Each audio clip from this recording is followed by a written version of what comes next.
So guys, here I'm going to show you a few of the different ways that I've found to unpin a razor, make it a little bit easier on you, and try and avoid damaging the scales here.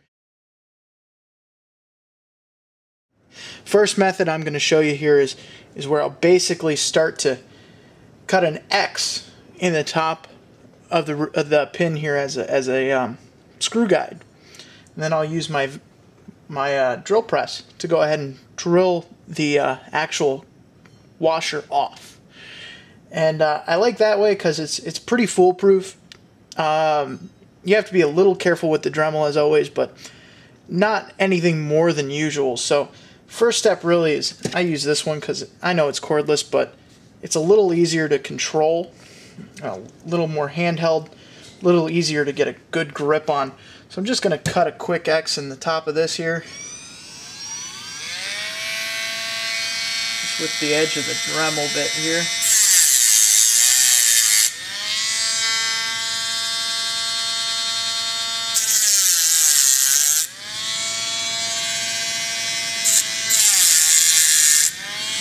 Alright, so there I've gone ahead and cut a little X in the top of the pin there, just as a drill guide bit mainly. I don't want the drill bit bouncing around too much or giving me too much grief.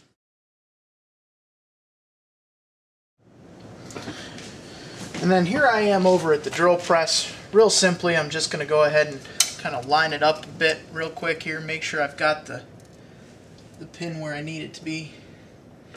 I'm in a good spot there. Crank it on a little bit. Slowly lower it down.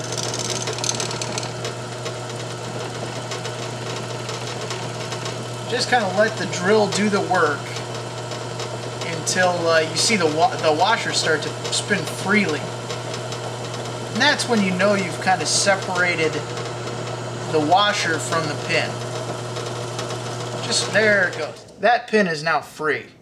So now I've got the collar off. Really no scale damage, which is good. And I can just go ahead and punch that right out. So here we are, we've gone ahead and drilled the pin off. There's no real scale damage, so that's good. Now we're just going to go ahead and easily punch it out. I've got a little bit of a 1/16 steel rod here that I use. I've tapered it a bit at the end with a grinder just to make things a little easier for myself. I've got my bench vise here. I've got it open just enough to set the scale in there, rest the pin on the top of that pin there, or rest my punch on the top of that pin. I'll just give it a few little taps with the end of a hammer here just to loosen it up a bit. Okay, and once I feel the pin give a bit, that's how I know it came out of one side of the scales. And then I could just really easily kind of pop the scale open, take the blade off, and then you can just push the pin out from the other side. Sometimes it's a little bit still too big to go through the other side, so I'll just take a pair of wire cutters real easily and just cut this side a little bit, and then just go ahead and push it out through the other way. And that comes out real easily.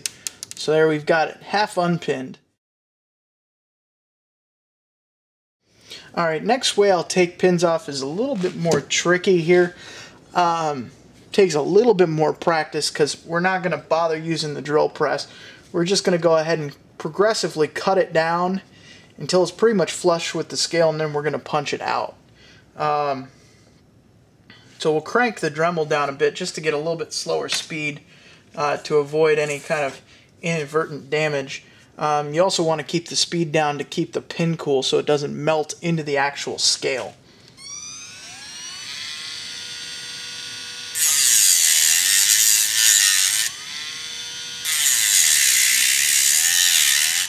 See, just little progressive swipes.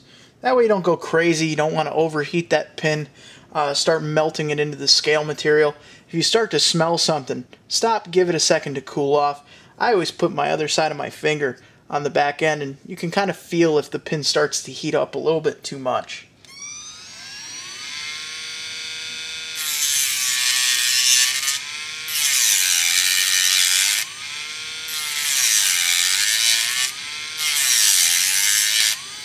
There, I've got it ground down enough to where I think I've pretty much got it flat with the scale. Yeah, it's starting to come off, so at this point I'll just tap it out.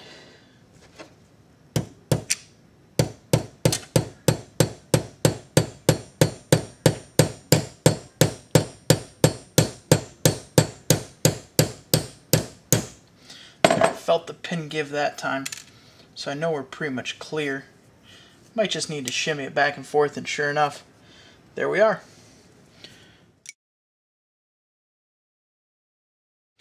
Okay, now one thing that I've learned, try and save the other half of the pin that you don't damage by taking the other part off. These come in handy. It's always nice to try and keep an authentic look to a few of your pieces if you don't want it to look like it's rescaled. You really cannot replicate this look too easily, so I just save the other half, and then if I need to, use some nickel silver rod and just reuse them.